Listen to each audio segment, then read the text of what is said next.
Per respondre té la paraula l'honorable senyora Joana Ortega, vicepresidenta del Govern i consellera de Relacions Institucionals i de Governació.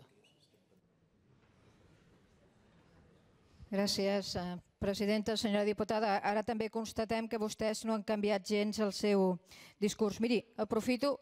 Avui han presentat vostès dues esmenes a la totalitat a dues lleis que són importantíssimes pel desenvolupament d'aquest país. Els convido a caminar en aquest sentit i a retirar aquesta esmena a la totalitat.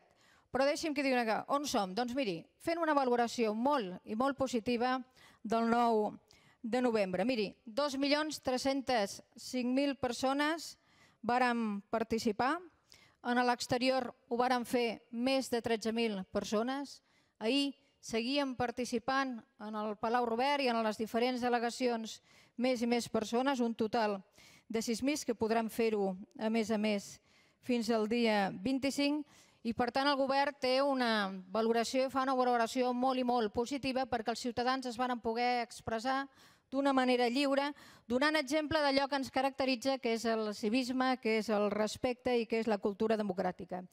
I vull aprofitar avui aquí en seu parlamentària, ahir ho feia el president en el Palau de la Generalitat, per tornar a agrair tota la feina en els voluntaris, molts aquí presents en aquesta cambra, en les corporacions locals, en les corporacions públiques, en les entitats socials, en les forces polítiques partidàries al dret a decidir, perquè en definitiva tots ells amb el seu compromís van demostrar diumenge passat que l'operatiu del procés va ser tot un èxit. Per què? Pel compromís de moltes i moltes persones per la democràcia, per la llibertat i per un país millor.